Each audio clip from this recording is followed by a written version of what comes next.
ఇక్కడ మనం ఇవాళ రాష్ట్రపతి వారి గురించి మాట్లాడుకుందాము అని అన్నాం కదా ముందు.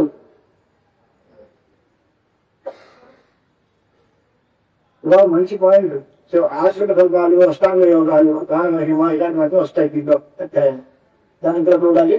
మన శ్రీబాబు గారికి ప్రకారం ఒక కథ చెప్పాలి.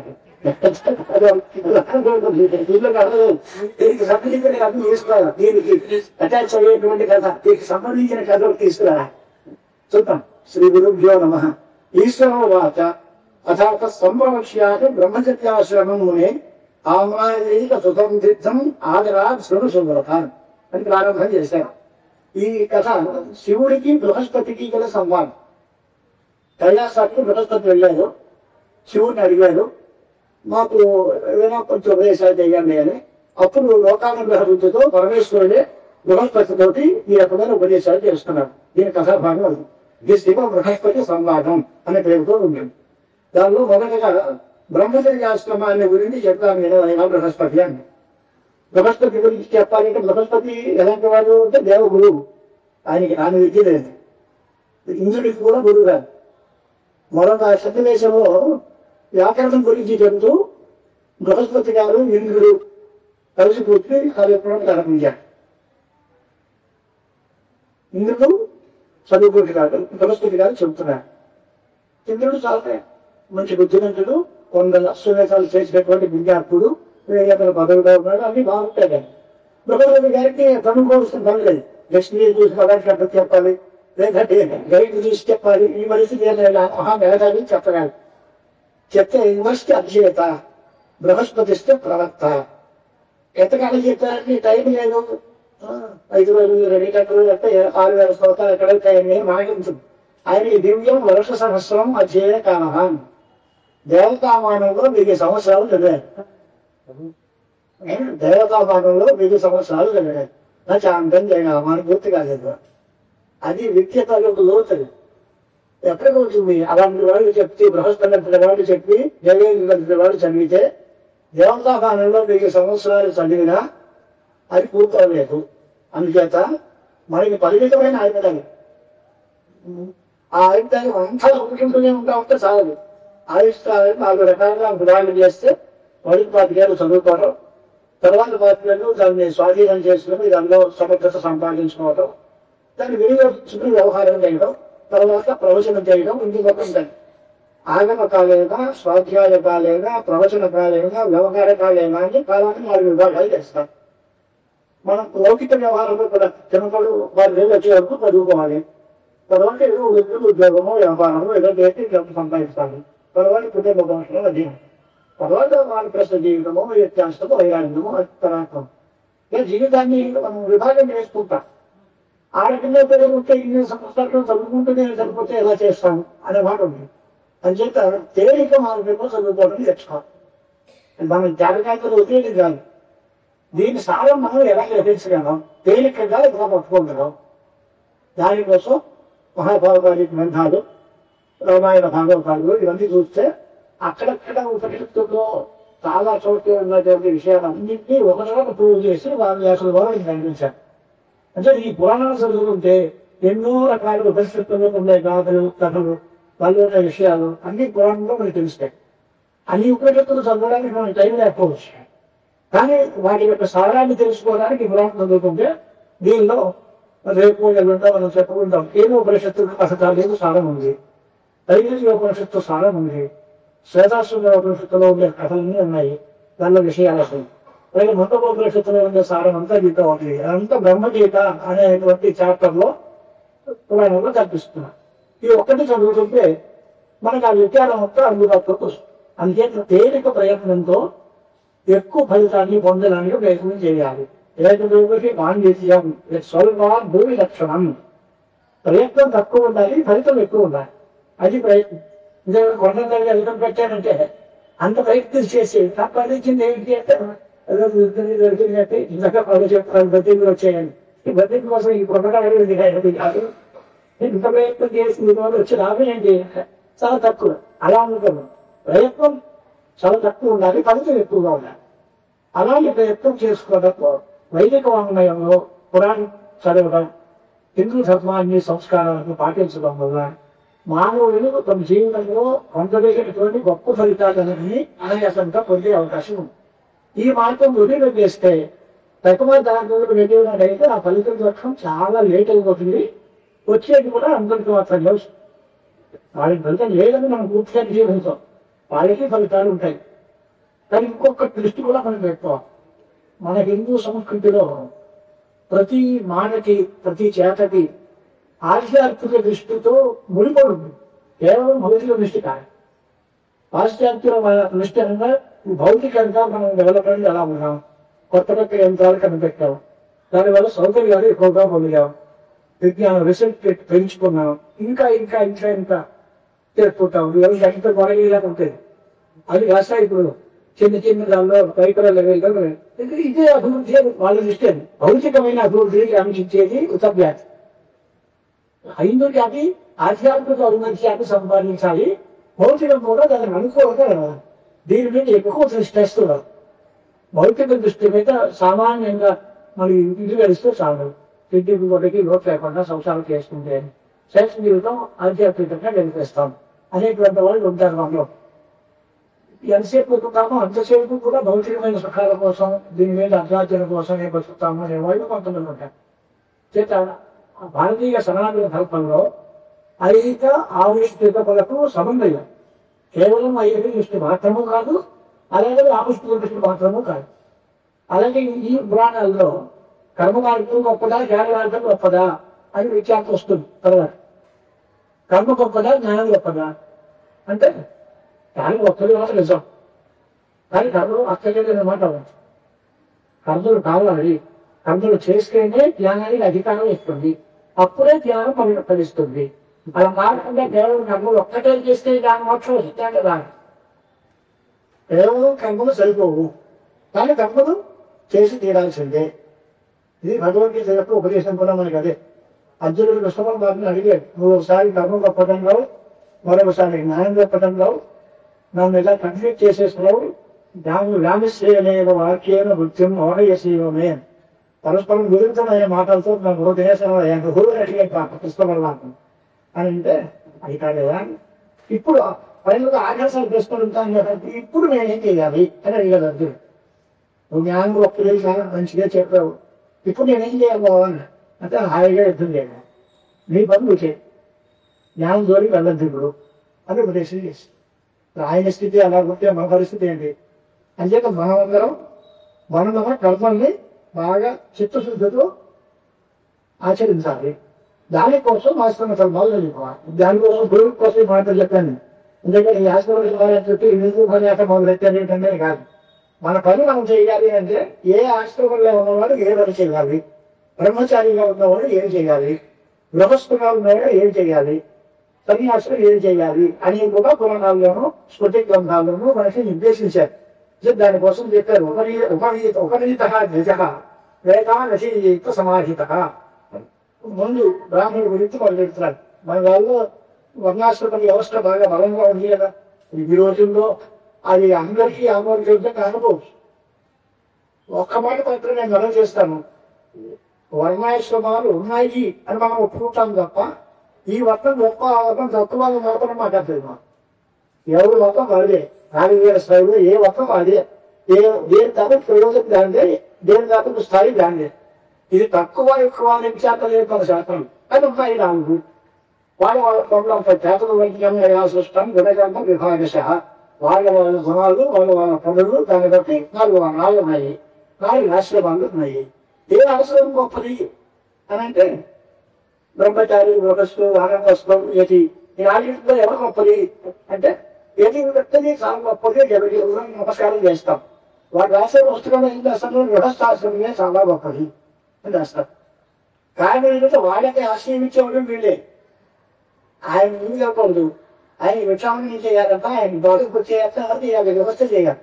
అంటే గృహస్థాశ్రమం తక్కువ కానీ ఎంతవరకు మనకి మనసులో రాగద్వేషాలు ఉండి కోరికలు ఉంటాయో, మనం చెయ్యాలి అనేటువంటి శ్రద్ధ ఉంటుందో, అప్పటికి గృహస్థాశ్రమమే మనకు అనుకూలమైన ఆశ్రయం. నేను అన్ని వదులుకున్నాను, నేనేమి చెయ్యక్కర్లేదు, నాకు ఏమి ఫలితం రాక్కర్లేదు, వైరాగ్యంతో ఉన్నాను అనుకునేటువంటి వాళ్ళకి అప్పుడు చేస్తాను. రేపు అందరూ సన్యాసులు అయిపోతే వాళ్ళని వెచ్చి చేసేవాళ్ళు ఎవరికి అడుగుతా అంటే ఎవరి స్థాయి ఏమిటో చూసుకోవాలి. ఇప్పుడు మన మనసులో ఎలా ఉంది, మనం కోరికలతో ఉన్నామా లేదా, రాగద్వేషాలు ఉన్నాయా లేదా, టైం ఆకలేస్తుంది అక్కడ ఎలా వస్తుంది వివరిస్తారు. పురాతనంగా ఇంటికి వచ్చి వాళ్ళకి అన్నం పెట్టట్లేదు ఏంటంటే నువ్వు హాయిగా సంపాదించుకునే నువ్వు తిరిగి కొంతమంది పెట్టచ్చు కదా, నీ గృహస్థాశ్రమానికి నీకు అవకాశం ఇచ్చింది కదా, దీన్ని మానుకుని కర్మమార్గాన్ని ధరించి బయటికి వెళ్ళిపోతానని ఎందుకు? అందుచేత ఎవరైనా స్థాయిలో వాళ్ళు ముందు కర్మ మార్గాన్ని అనుసరించాలి. తర్వాత మనస్సు విరక్తమైతే తర్వాత వ్యత్యాసంలోకి వాళ్ళ ప్రస్తుత జీవితంలోకి వెళ్ళాల్సి. ఎందుకంటే ముందు బ్రహ్మచర్యాశ్రమం వాళ్ళు చదువుకోవాలి, భిక్షాచారం చేయాలి, గురు శుశ్రూష చేయాలి, తన సౌకర్యాన్ని అనుసరించి ఏదైనా బ్రహ్మచారి గారు గురువు గారి చెప్పిన మాటలనే పాటిస్తూ ఉండాలి. ఈ రకమైనటువంటి బ్రహ్మచర్యాశ్రమంలో గడపాలి. ఆయన గురువుడి అధీనంలో ఉండాలి. పూర్వకాలంలో తల్లిదండ్రులు కూడా తన దగ్గరకు ఉపనయనం చేసిన వెంటనే గురువుకు వాక్య తెలియజేసేవారు. లేదంటే లేదు అంటే గురువు గారే వాళ్ళ యోగక్షేమాలు చేసేవారు. కానీ ఈ రోజుల్లో పరిస్థితి ఏంటంటే ట్యూషన్ సిస్టమ్ వచ్చిందల్లా గురువులే వెళ్ళకొచ్చి మనిషి దగ్గర పాటించే పరిస్థితి వచ్చేసింది. గురువుని తిరిగి వెళ్ళే పరిస్థితి లేదు. ఉపాధ్యాయ అనే పేరు అర్థం ఏంటి అంటే ఉపేత్య అదే అస్మాత్ ఇది అంటే ఎవరి దగ్గరికి వెళ్ళి పిల్లలు చదువుకుంటారో ఆయన్ని ఉపాధ్యాయుడు అంటారు. అంటే గురువు గారి దగ్గరికి వెళ్ళి దాని పాటు చెప్పండి అని ఆయన ఆయన్ని ఉపాధ్యాయుడు అంటారు. అలా లేదుగా అందరూ శిష్యుల దగ్గరికి వస్తారు. ఉపాధ్యాయులు అందరూ ఎక్కడ 10 మంది ఉంటారో అక్కడికి రావాలి. ఇది కూడా మాకు శంకరాచార్య వారే నాకు మార్గం చూపించారు. ఆయన అక్కడ కూర్చుని గతంసారి ఇదే భూమి భాగే లక్ష్మణమూర్తిలోకంగా ఉంటే ఎవరికైనా ఆయన దగ్గరికి ఎక్కడో పెద్ద గంధాలు చేశాక వేసి కట్టెలెత్త వాళ్ళందరూ వయసు అయిపోయిన వాళ్ళందరూ ఆయన దగ్గర కూర్చున్నారు. వృద్ధా శిష్య గురువు యువ శిష్యులందరూ దాని కట్టాడు. ఈయన యువకులుగా ఉన్నాడు. ఆయన ఏంటంటే మౌన ప్రతిష్ట బలం బ్రహ్మతత్వం మాట్లాడుకుని కూర్చుంటే వాళ్ళకి ఉపయోగం వచ్చింది. ఆ రోజులు పోయింది. కానీ కాలం మారిన తర్వాత మనమే సందర్భం అవ్వాలి. సమాజంలో మనమే వెళ్ళి వాళ్ళని చెప్పాలి. వాళ్ళు ఒకప్పుడు శ్రద్ధతో విని ఆదరించే వాళ్ళైతే మనిషికే. ప్రతిఘటించే వాళ్ళు ఉంటారు, చెప్పిన తప్పని వాళ్ళు ఉంటారు.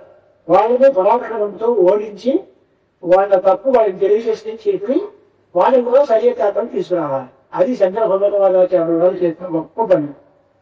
నేను ఆయన బ్రహ్మచారిగానే గడిపాను మొదట్లో. తర్వాత ఇంత గృహస్థ దగ్గరికి వెళ్ళలేదు, అక్కడ రక్తం లేదు, వేదానికి చెప్తే నేను డైరెక్ట్ సన్యాసం అని.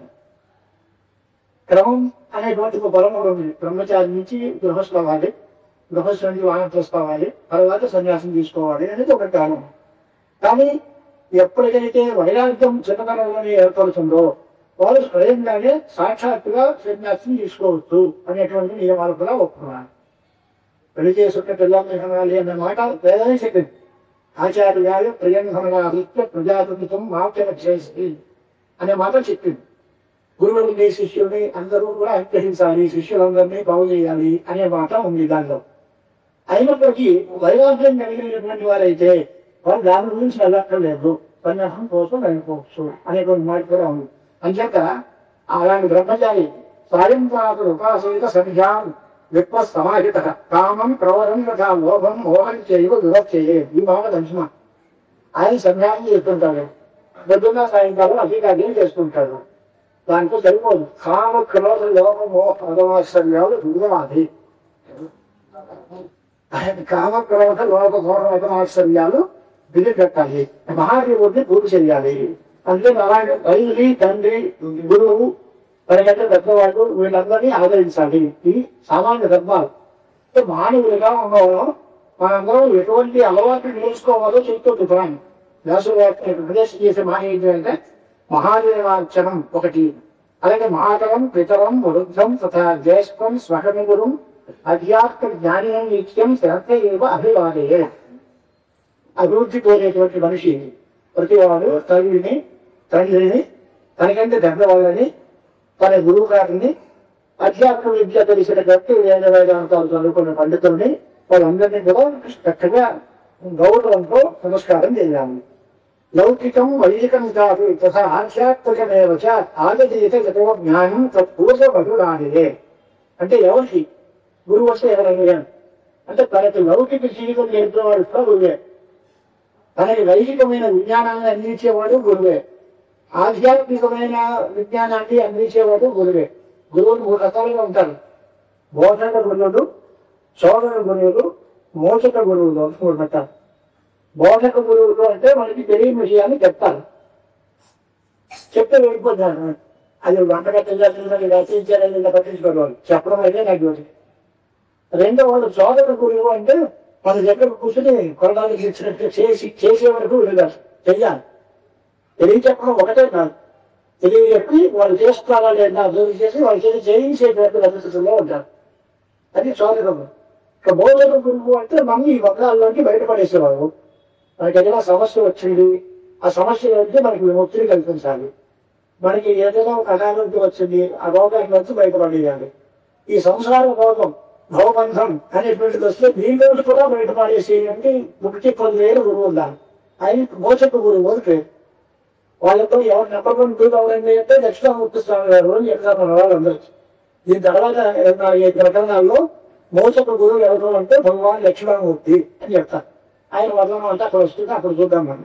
ఈ రకంగా లౌకికమైన వైదికమైన ఆధ్యాత్మికమైన విషయాలని మనకి అందజేసేటువంటి మహానుభావులు అందరూ గురువులు, వాటితో పాటు నమస్కరించాలి. వంశాంశ గురువేత్తాగా అనువర్చేత మనస వాచ కాయేన సాధనం. అంటే గురువు అని చెప్పారు, అది ఇప్పుడు లేని భౌతికంగా అని అంటే ఆయన వంశంలో ఉన్నవాళ్ళు, ఆయన తమ్ముడు కానీ ఆయన కుమారులు కానీ గురుపుత్రే ఒకరికరణం. గురువు గారి లాగా గురు పుత్రులు ఎందుకు ఉండాలి, గురు వంశంలో ఉన్న వాళ్ళందరినీ ఆదరించాలి అని చెప్తారు. నేను చెప్పారు చెప్పలేదు, ఒక మాట చెప్తాను. మహావిత్రోశ్చ వంశ్యాన్, మా తల్లిదండ్రుల యొక్క వంశంలో ఉన్నవాళ్ళు అంటే పెద్దల పిల్లలు, తెల్లండి గారి పిల్లలు, తల్లిదండ్రుల పిల్లలు, అలాంటి వాళ్ళని రకాలి. గురువు గారి వంశంలో ఉన్న వాళ్ళని వాళ్ళు కూడా గుణాధికులై ఉన్నారు, వాళ్ళకు గుణవంతులైతే వాళ్ళని తప్పనిసరిగా మనం అనుసరించాలి, వాళ్ళు చెప్పిన మాటలు వినాలి. మనస్సు, వాక్కు, కాయము ప్రజల శుద్ధితో వారందరినీ మనం ఆదరించాలి అనేటువంటి మాట కూడా గౌరవించారు. గురువు సముత్తిష్టే నమస్కృత్వా కృతాంజలి తేనైవ అధిగత సమాసేత అన్యభాగత. గురువు గారికి ఉండాల్సిన వీధి చెప్తున్నాం. అందరి కోసం కాదు, కొంతమంది తెలిసిన వాళ్ళు జరుపుకుంటారు, ఇస్తే మనం చేసేది బాగుంటుంది అనుకుంటారు. తెలియని వాళ్ళు తెలుసుకుని ఈ రకంగా జరుపుకుంటారు. అందరికీ ఒకటే పద్ధతి కాదు కదా. వినేవాళ్ళతో చాలా మంది తెలిసిన వాళ్ళు ఉండొచ్చు, తెలియని వాళ్ళు ఉండొచ్చు. తెలిసిన వాళ్ళు ఈ రకమైన సంప్రదాయాన్ని మేము పాటిస్తున్నాము, సంతోషం, మేము చేసేదాన్ని వ్యవసాయ వారు కూడా అంగీకరించారు అని ఆనందిస్తాం. తెలియని వాళ్ళు ఇక్కడి నుంచైనా మనం ఈ రకమైన ఆచారం పాటించుకోవాలి అని అనుకుంటాం. అంతే చెప్పడం. నేనేం చెప్పాను, గురువుని చూసిన వెంటనే లేచి నిల్చోవాలి, కూర్చోకూడదు. 2 గురువు గారు కూర్చోడానికి ఇక్కడే కూర్చొని మొదలు పెట్టే 2 సార్లు 10 సీట్లు కూర్చోండి అంతే. అది గురు శిక్ష కాదు. గురువుని చూసిన వెంటనే లేచి నిల్చోవాలి, నమస్కరించాలి, చేతులు జోడించి నిల్చోవాలి. ఆయన కూర్చున్న తర్వాత ఆయన కూర్చోనంటే అక్కడ కూర్చోవాలి. అయినా ఆయన ఎదగకుండాలో పక్కన కూర్చోకూడదు, అన్ని భాగే పక్క కూర్చో. ఆయన మాట తీసుకుని, ఆయన ఆజ్ఞ తీసుకుని ఆయన కూర్చోమంటే కూర్చోవాలి. సత్యమే ఒక నిత్యం అది కంటే కలిసిమదే. ఇంకొక నియమం, ఎప్పుడు వాళ్ళు అబద్ధం ఆడకూడదు, సత్యమే మనకాలి. ఎప్పుడు తను చదివే చదువుని మరిచిపోయే దానికి అవకాశం ఇవ్వకూడదు. చదువుకోకపోతే అనుభవం, చదువు మరిచిపోతే మహాదోషం. అంటే అధీతంటే మరిస్మరే. నిత్య నైవేద్య కామ్య కల్పలు తప్పనిసరిగా చేస్తూ ఉండాలి, శాంత స్వభావంతో ఉండాలి. భోజనం చేసేటప్పుడు ప్రాముఖ అన్నాన్ని భూజీత సూర్యాభిముఖ ఏమవా అని 2 పట్టాలి. తూర్పు ముఖం తిరిగి భోజనం చేయాలి. సాయంకాలం అనంటే సూర్యాభిముఖ, సూర్యుడు ఏ దిక్కులో కాదు. సాయంకాలం వల్ల సూర్యుడు పశ్చిమంలో తిరుగుతాడు కదా, పశ్చిమంలో ఉంటాడు. కాబట్టి సాయంకాలం వల్ల పశ్చిమాభిముఖంలో కూడా 2 పక్షాలు చెప్పుకున్నారు. సూర్య ప్రాముఖ అన్నాన్ని భూజీత, సూర్యాభిముఖంగా గాలి. ఇంద్రేశప్పుడు డైరెక్ట్ గా వచ్చిన తినడం కాదు. రాక్షాయ చరణం హస్తవు వీరు ఆచమ్య అన్న గుణపదే. కాళ్ళు చేతులు కడుక్కొని 2 సార్లు ఆచమనం చేసి అప్పుడు అన్నం తినడం అనేది కూడా ఒక యజ్ఞము చెప్పారండి. మనం అన్న ప్రాణాహుతులు అంటే ప్రాణాశ్వర అనేది అంటాం కదా. ప్రాణాహుతులు అనే దాన్ని ఒక యజ్ఞ స్వరూపంగా భావించారు. ఆహుతులు ఆహుతి అంటే హోమంలో వేసేటువంటి ఆజ్యము పురోదశము వాటికి ఆహుతి అంటారు. లోపం ఉండే ఆత్మారాముడు వైశ్వాన అగ్ని వైశ్వానంలో భూత్వా ప్రయాణాశ్రిత అనేటువంటి మంత్రాల్లో కూడా మనం చెప్పిన మాట అన్నం తినడం అంటే కేవలం తిండి కాదు, లోపల ఉండే పరమాత్మకి మనం ఆహారం సమకూరుస్తున్నాము, ఆహుతులు ఇస్తున్నాము అనే దృష్టిలో అది అన్నము నానాహుతులతో తీసుకోవాలి, దాన్ని అంత పవిత్రంగా తీసుకోవాలి. ఇక్కడ వేదాభ్యాసైక నిష్ట నాపి అన్యమంతరతో భవే. బ్రహ్మచారి నేను ఆనందం తీసుకున్నాను, ఇటువంటి తీసుకున్నాను, అది పూజ చేస్తున్నాను, ఇవేం అక్కర్లేదండి. ముందు ఈ వేదంలో గట్టిగా స్వాధ్యాయం చేయండి. వేదాభ్యాసం చేస్తే వేదంలో అన్ని మంత్రాలు దాని ఉన్నాయి. మళ్ళీ నేను నేర్చుకోలేను, మీరు ప్రతిష్ఠ తీసుకున్నాను ఆ తర్వాత గృహస్థాశ్రమంలో వెళ్ళిన తర్వాత చేతి కానీ ముందు మీ వేదాన్ని గట్టి అనేటువంటి మాట వేదాభ్యాస నిష్ట అన్ని మంత్రాలతో భవే. అలా కనుక చేస్తూ ఉంటే ఇలాంటి గొప్ప సంపద నిత్యం వేదాధ్యయనం అది చేసిన తర్వాత వారికి వైరాగ్యం కలిగి వచ్చేటైతే ప్రజే పరమేశ్వర మోక్షకామదయా నిజ నైష్టికోవా గృహీవాటు భవే కాళీ యథాగతి. రెండు పక్షాలు చెప్పారు బ్రహ్మచారి. వారికి ఇంకా కోరికలు చేయలేదు, ఇంకా నేను అధ్యయనం చేయాలి, ఇంకా ఏదో చదువుకోవాలి అనేటువంటి వాళ్ళు ఉంటారు కొంతమంది. నైష్టిక బ్రహ్మచర్యం అంటారు. నైష్టిక బ్రహ్మచర్యం అంటే ఎంతకాలం బతికేమో అంతకాలం బ్రహ్మచారిగానే ఉంటూ నేను గురువుని సేవిస్తూ వారి దగ్గర విద్యాభ్యాసం చేస్తూ నేను ఇలాగే ఉంటాను అనుకునేలా ఒకడు ఉంటాను.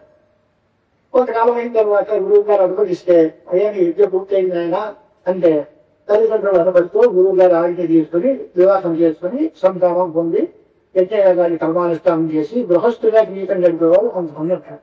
అది రెండు పక్షాలు రాస్తారు. నైష్టికోవా గృహీవాకి, గృహస్థుగాను ఉండదు లేదా నైష్టిక బ్రహ్మచారిగాను ఉండాలి. ఎప్పుడు వారి కోరికలు ఏర్పడుతూ ఉంటాయి.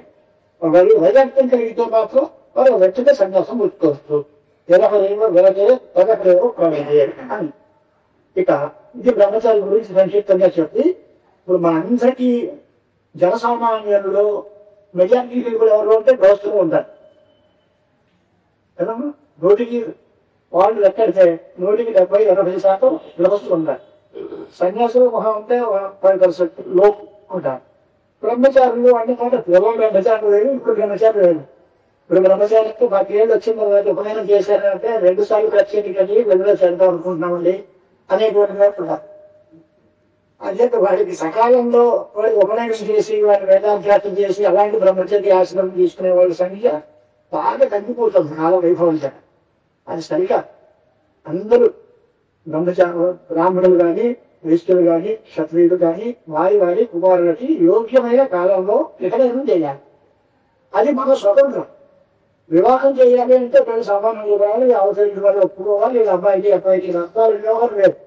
పెళ్లి వేసుకొస్తా తప్పులేదు, కానీ మన కొడుకులను ఉపయోగం చేయడానికి ఎవరు పని ఉంటుంది? మనంతా మనం చేసుకోవచ్చు కదా. ఇది తల్లిదండ్రుల బాధ్యత. పిల్లలకి తప్పనిసరిగా సకాలంలో ఉపనయనం చేయాలి. అలా ఉపనయనం చేసినటువంటి పిల్లలకి అభివృద్ధి బాగా తెలుసు. అలా కాకపోతే తేడా ఏమిటి అంటే మనం తెల్లగా లేచి స్నానం చేసుకుని పెళ్లి భగవాన్ దండం పెట్టుకుని మన పట్టులోకి వెళ్తే ఆ వేళ ఉండే మనకి ప్రశాంతత పనిలో తీవ్రత ఉండేదాన్ని వేరు. మనం 10 వరకు లేవకుండా అప్పుడే గడిచి టైం అయిపోతుంది ఆఫీస్కి పరిగెడితే స్నానం కూడా లేకుండా అప్పుడు ఉండేటువంటి డిస్టర్బెన్స్ తప్పుతుంది. మానసికమైన ప్రశాంతత ఉండదు. పనిలో మనం నిమగ్నంగా ఉండలేదు. అంటే మీరు ఏ కాలంలో చేయాలో పెద్దగానే లేవాలి, స్నానం చేసుకోవాలి, భగవంతుని ఆరాధించాలి, మన పనులు చేసుకోవాలి. మన పని ఎప్పుడు ఉత్తరం లేదు. మనకి సంప్రదాయ పాఠశాలలని లేకపోతే ఇంకా విద్యార్థులకి కూడా కొన్ని కళాశాలలు ఖచ్చితంగా ఏర్పాటు చేస్తున్నారు. వాళ్ళు ఏంటంటే నేను బీటెక్ చదువుకుంటాను అంటే అలాగే నీకు వస్తీ భోజనం ఇచ్చి నేను చదివిస్తానేమో, మీరు మిషన్ కాలేజెస్లో చదువు అదేమో చదివిస్తా కానీ నీకు ఎలాగంటే లేచి స్నానం చదివాము, విష్ణు స్నానం, కోరికత్తారేదో ఇవి మీరు చేయాలి. ముందు పొద్దున్న సాయంకాలం మా దగ్గర చేయండి. అప్పుడు మీ తర్వాత మీకు అయ్యేటువంటి ఖర్చులు మేము భరిస్తాం, బట్టలు కలుపుకుని మిమ్మల్ని చదివిస్తాం. మీ అభివృద్ధికి మేము ఆటంకం కల్పించాం. కానీ మన సంస్కారాన్ని సంస్కృతిని వదిలిపెట్టకూడదు. ఇది మన గురువుగారు మనకి నేర్పేటువంటి సందేశం. పిల్లలకి అర్థం లేకుండా సంప్రదాయ పాఠశాల వంట వరకు నేర్పాలి, కట్టుబొట్టు చూసుకోవాలి, ఎలాగ వంట ఎలా వండుకోవాలి, పవిత్రంగా అన్నం వండి ఎలాగా, అన్నం వడ్డించడం ఎలాగా, వడ్డించడం ఎలాగా, దాన్ని తినడం ఎలాగా, అలవాటు కూడా నేర్పుతున్నారు. అది పోయే అంటే సంప్రదాయాన్ని నిలబెట్టాలి అనేటువంటి ఉద్దేశంతో సంప్రదాయ పాఠశాలలు పెట్టారు. స్వార్థ పాఠశాలలు, వేద పాఠశాలలు, సంప్రదాయ పాఠశాలలు. అది చిన్న విషయం ఏంటంటే అది యజ్ఞోపగీతం చేసుకుంటాం. అది ఉండడం ఎలాగా అని అంటే మీద విషమీ వాడేస్తాం కాకుండా యజ్ఞోపగీతం ఎలా తయారు చేయాలి దానికి కూడా ట్రైనింగ్ ఇచ్చారు. విజయఘట్టంలో స్వామివారు వచ్చి యజ్ఞోపగీతం తయారు చేయడం ఎలాగా, దాన్ని ముడి వేయడం ఎలాగా, యజ్ఞోపగీతం వేసుకునేది ఎలా తీసుకోవాలి, ఇవన్నీ నేర్పిస్తున్నారు. అంటే చాలా రూట్లో వెళ్ళాం. చాలా చిన్న చిన్న విషయాలు వ్యక్తి నుంచి కూడా స్వామివారిని వ్యక్తి చేయాల్సిన అవసరం వస్తుంది. సమాజానికి అవసరమైన పనులన్నీ నిర్వహించాలి అనేది. అంటే అంతకంటే వాళ్ళు కూడా చెప్తున్నారు మాట మనం నాకు సంప్రవక్ష్యాన్ని గాఢస్యం సంగ్రహేణతే గృహస్థార్థం గురించి సంగ్రహంగా చెప్తాను. ఏమిటి అంటే అధీత్య వేదాంతిగా పూర్వేత్రేమేయో ఆచార్య అభివృద్ధ్యా యుక్త స్నాత్వా గాఢస్యమాయతే అనుకూలే కులే గోత్రప్రవరాది వివర్చితే తయా హర్మంజనే నిత్యం సహిత సంయమేంద్రియ. అంటే సగోత్ర వివాహాలు అనేది శాస్త్రం ముక్కుకోలేదు. ఎక్కడ తన గోత్రంతో పుట్టినటువంటి అమ్మాయిని తను పెళ్లి చేసుకోవడానికి శాస్త్రం ఒప్పుకోలేదు. తన గోత్రము అలాగే మనకి ఉండేటువంటి ఋషులు ఈ ఋషులు ఏ ఋషి అయితే తన గోత్రంలో ఉంటారు లోకంలో అదే సమానమైన ఋషులు కలిగినటువంటి వాళ్ళకి అందరినీ వివాహం చేసుకోకూడదు. ఎందుకంటే గోత్రం ప్రమణాది వంచితే అనుకూలమైనటువంటి గోత్రంలో ఉండాలి. అంటే అన్ని రకాల తమకి అనుకూలమైన సంబంధాలు, తమ అలవాట్లకి, తమ ఆచార వ్యవహారాలకి, తమ కుటుంబానికి ఏది సమీపంగా ఉంటుందో తమ జాతి వాళ్ళు, తమకి తెలిసిన వాళ్ళు, తమకు కావాల్సిన వాళ్ళు, తమ విధానాన్ని వాళ్ళు కూడా అనుసరించేవాళ్ళు.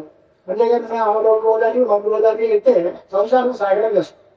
ఎందుకంటే శాస్త్రం ఇప్పుడు లౌకికమైన సుఖాన్ని దృష్టిలో పెట్టుకునే చెప్తుంది.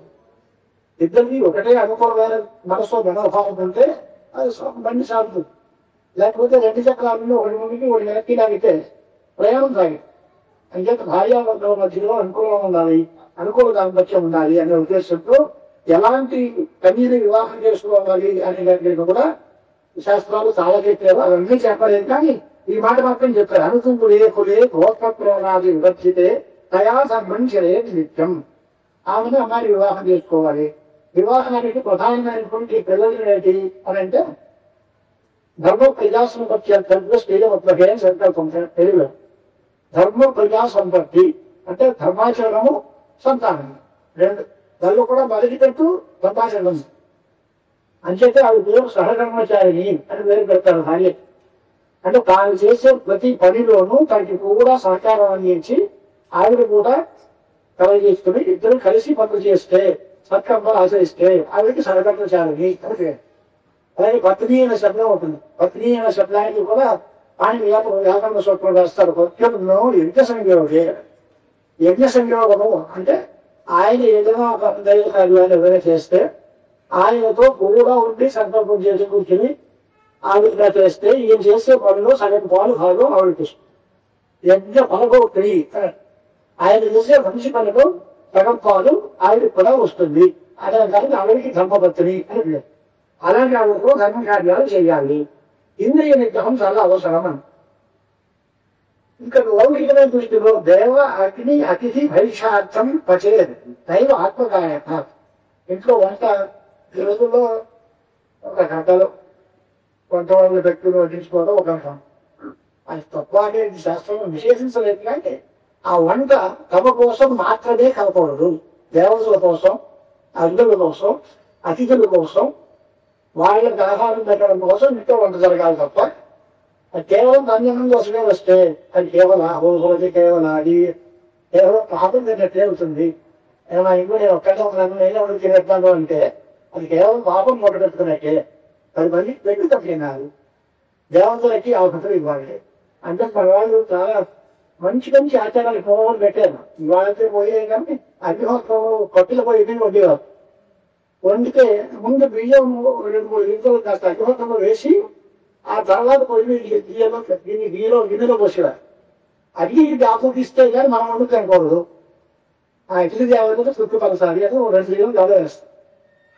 ముగ్గులు పెట్టేటప్పుడు పూర్వం చక్కగా పట్టు పెడిగీతగా రుచిని యోగ్యమైన ముగ్గులు పెట్టేవారు. ఇప్పుడంతా కెమికల్స్ తో పెడితే అన్ని చచ్చిపోతాయి బాబు. ముగ్గు పెట్టడం దేనికి అంటే వాళ్ళ ఆహారం పెట్టడం కోసం. అలా కాకుండా వాళ్ళని ప్రాణం తీసుకెళ్ళి ముగ్గులు పెడితే కెమికల్స్ తో ఏం ఉపయోగం? ముగ్గు పెట్టడానికి ప్రయోజనం ఏంటి? పర్పస్ ఏంటి అంటే అక్కడున్న కెమికల్ కూడా ఆహారం ఇవ్వాలి, భూతం పని చేయాలి, పశుపక్ష్యాదులకు కూడా ఆహారం సమకూర్చాలి, కాకి కూడా చేయాలి. ఎన్ని చేతితో కాకి కడపడండి నేను వేళకోవడం మాట ఉంటుంది మరి. అంటే ఎన్ని చేతితో కాకిని చూస్తే 2 2 దాన్ని కొట్టుకోతాయి. అది కూడా వెళ్ళి ఇష్టం మాట అదే చేయాలి తప్ప ఆ మెతుకు కూడా కాకి పెట్టడం ఇష్టం లేదు అన్నంత స్వార్థంతో జీవితం గడపకూడదు.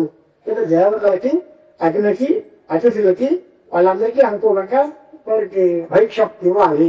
ఆత్మార్థం ఎప్పటికే మోహాత్ నరకార్థం సుదీరతి. కేవలం తన కోసమే, తన కుటుంబం కోసమే తమ జీవయాత్ర గడిపితే వాడు జీవించడం నరకం కోసమే. వాటి నరకార్థం సుదీరతి.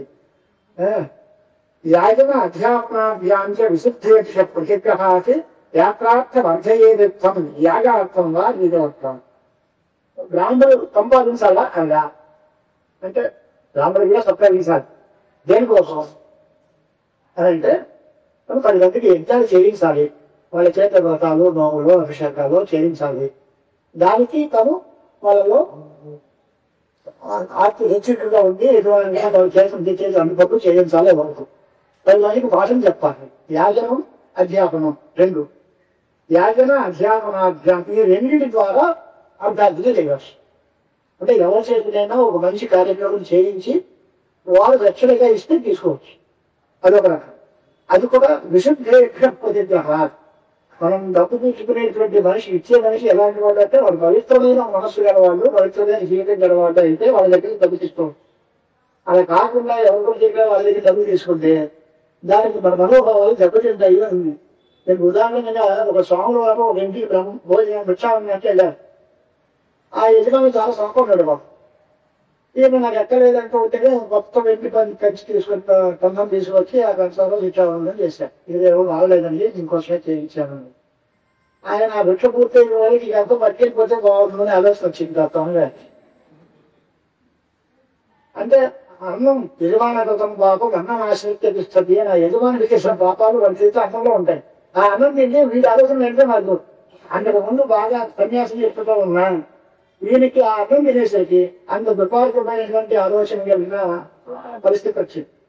అంటే ఎక్కడ పడితే అక్కడ, ఏది పడితే అది తినకూడదు, విశుద్ధమైన ఆహారం తినాలి, పవిత్రంగా ప్రతిగ్రహం తీసుకున్నా పవిత్రంగా ఉండాలి. అది తమిళనాట్లో ఉండాలి తప్ప పెద్ద పెద్ద చెప్పేది కాదు. అత్యావసరాలు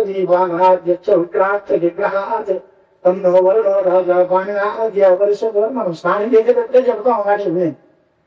ఎక్కువ అత్యాసనం కానీ, అతిపానం కానీ, ఉగ్ర ప్రతిగ్రహం కానీ పనికిరావు అనేటువంటి మాట కూడా చెప్పారు. ఇక ఏదో యాత్ర నేను కాశీ వెళ్తానండి, నాకు కొంచెం చదువు సరిపోదు, ఏదైనా సాయం చేయటం అడగచ్చు. యాత్ర అర్థం అర్థం తప్పులేదు సార్, నేను యజ్ఞం చేస్తానండి, నాకు ఏదైతే 50 లక్షలు ఇవ్వండి అడగచ్చు. ఇవన్నీ కూడా శాస్త్రం ఒప్పుకున్న పద్ధతులు. యాజనాధ్యాపనాధ్యాన్ని విశుద్ధేభ్య ప్రతిగ్రహాత్ యాత్రార్థం అర్థయేదర్థం యాగార్థం వా విధోత్తమ. యావన్మార్థం మనశుద్ధికి తావచ్చౌకం విధేయతే. మనశుద్ధి, దేహశుద్ధి ఇవన్నీ ఉన్నాయి కదా. శరీరాన్ని శుద్ధిపరచాలి. ఎంతవరకు శుద్ధిపరచాలి అంటే దాని గురించి గడ్డ సోపులో ఇంకోటో బయట చాలా రకాలైనటువంటి మంచి మంచి స్వరూపు వాడుకొని శరీరాన్ని శుద్ధిగా పెట్టుకుంటున్నాం. దాని మనస్సు పరిశుద్ధంగా అంటాం. ఈ దేహశుద్ధి దేనికి అంటే అంతఃకరణ శుద్ధి కోసమే. తన మనస్సుకి ఎటువంటి పరిస్థితుల్లో ప్రశాంతత చేకూరుతుందో అలాంటి దేహశుద్ధిని ఆశ్రయించుకోవాలి. నదిలో స్నానం చేస్తే మన వాళ్ళ అభిప్రాయం ఏంటి అంటే ఈ కలుషితమైన జనం అండి, నదిలో స్నానం చేస్తే చాలా పొల్యూషన్ గా ఉంటుంది. అదే అక్కడ వచ్చి వెంటనే మళ్ళీ సబ్బుతో స్నానం చేసి ఇంటిలో స్నానం చేసేస్తాం. నదీ స్నానం ఫలితం పోదు. నదిలో స్నానం చేసేటప్పుడే ముందు ఇంటిలో స్నానం చేసి నదిలోకి వెళ్ళాలి. అంతేగా మొదట్లో పాచిపడ్డంతో దగ్గర మురిగిపోవడం. నది ఇంటి దగ్గర స్నానం చేసుకుని పవిత్రంగా సంకల్పం చేసుకుని నది స్నానం చేయాలి. నది స్నానం చేసి వచ్చి తర్వాత మళ్ళీ స్నానం చేస్తాం. దేశశుద్ధి కాదు, అంతఃకరణ శుద్ధి ప్రధానం. దీని శౌచము అనేది కేవలం శరీరానికి సంబంధించింది కాదు, లోపల మనస్సుకు కూడా సంబంధించింది ఉండాలి. ప్రాణాయామం చేయాలి, గాయత్రి జపం చేయాలి, సూర్యోపస్థానం చేయాలి. తర్వాత బ్రహ్మయజ్ఞము అనేటువంటిది ఒక మాట ఉంది. ఒక మంచిగా మన వాళ్ళు అమ్మోడు కొంతమంది చేస్తారు. పంచవాయతే మహాయజ్ఞాస్తృత సంధిష్టంతే అని వేదంలో 5 యజ్ఞాలు చెప్పారు. దేవయజ్ఞము, పితృయజ్ఞము, మనుష్య యజ్ఞము, బ్రహ్మయజ్ఞము, ఇలా దేవయజ్ఞం, సూర్యయజ్ఞము, పూర్వయజ్ఞము, మనుష్య యజ్ఞము, బ్రహ్మయజ్ఞం, ఇది 5 యజ్ఞాలు చెప్పారు.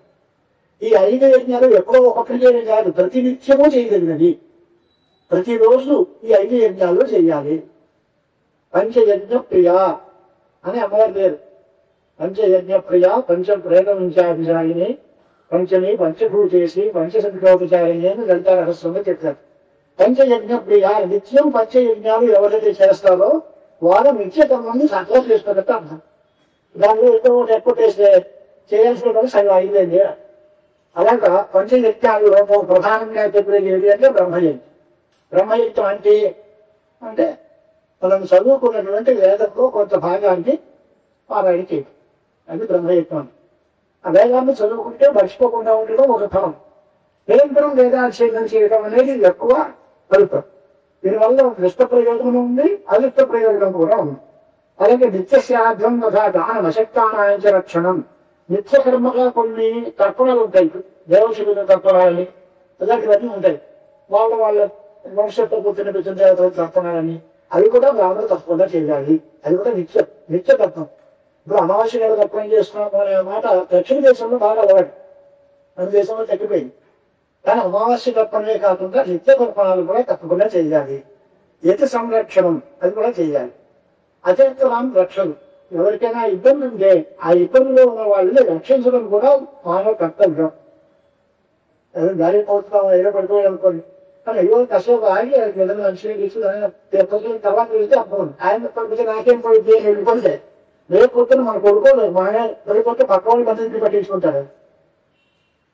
పక్క వాళ్ళ మీద మన దృష్టి ఎలా ఉంటుందో మన మీద ఇతరుల దృష్టి కూడా అంతే ఉంటుంది కదా. అంటే అశక్తానాంచ రక్షణం అనేది కూడా ఒక విహితమైన కర్మం. అలాగే దయా సర్వభూతేషం, అందరి మీద దయ కలిగి ఉన్నాయి. ఇది ఆత్మ గుణాలు అనే పేరుతోటి గౌతమ స్మృతిలో 8 గుణాలు చెప్పారు. దయా సర్వభూతేషు, శాంతి, అనసూయ, శౌచం, అనాయాస, అకార్పణ్యం, అస్పృహ, ఇది అష్టో ఆత్మగుణా అని చెప్పారు. ఆ 8 గుణాలు ఆత్మగుణాలు అవి ఉంటేనే సంస్కారవంతులు పేరు. లేకపోతే చదువుకున్నవాడే తప్ప సంస్కారం కాదు. చదువు లేదు, సంస్కారం లేదు. గొప్ప పండితుడేంటి కానీ మహా అహంకారి, కోపనారి మనిషి, ఎవరైనా ఎవరికి పురుగులు సత్తు వస్తాడు అంటే ఆయన చదువు కొన్ని ఉపయోగం. చదువు ఇవ్వాల్సిన ప్రయోజనం ఇవ్వకపోతే ఆ చదువు ఏం లాభం? విద్యార్థి వినయం, విద్య వల్ల వినయం కావాలి. అంతేకాదు విద్యలో గర్భవశే విద్యా వివాదాయ ధనం మదాయ అని ఒక శ్లోకాలు ఉంటాయి. విద్య వివాదానికి దారితీస్తుంది, ధనం మదానికి దారితీస్తుంది. అది దుర్మార్గ విషయాలు.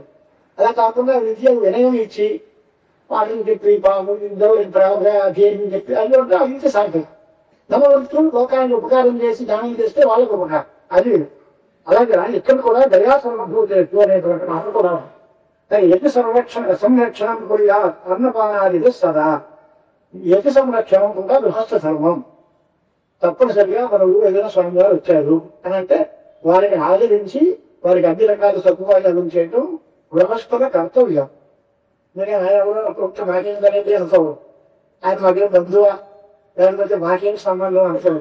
మనం గృహస్థులుగా జీవిస్తున్నాము అంటే ఈ లోకంలో ఉన్న బ్రహ్మచారులు చదువుకునేటప్పుడు వాళ్ళకి స్పందన పెట్టడం. ఈ వరకు వారాలు చేసుకునే అబ్బాయిలను ఉండేవారు, ఇళ్ళకి వచ్చి వారాలు చేసుకునేవారు. ఇంట్లో వాటిని భోజనం, ఇంట్లో భోజనం, ఇంట్లో భోజనం. అలా బ్రహ్మచారులకు భోజనం పెట్టి వాళ్ళ చదువుకు సహకరించడం.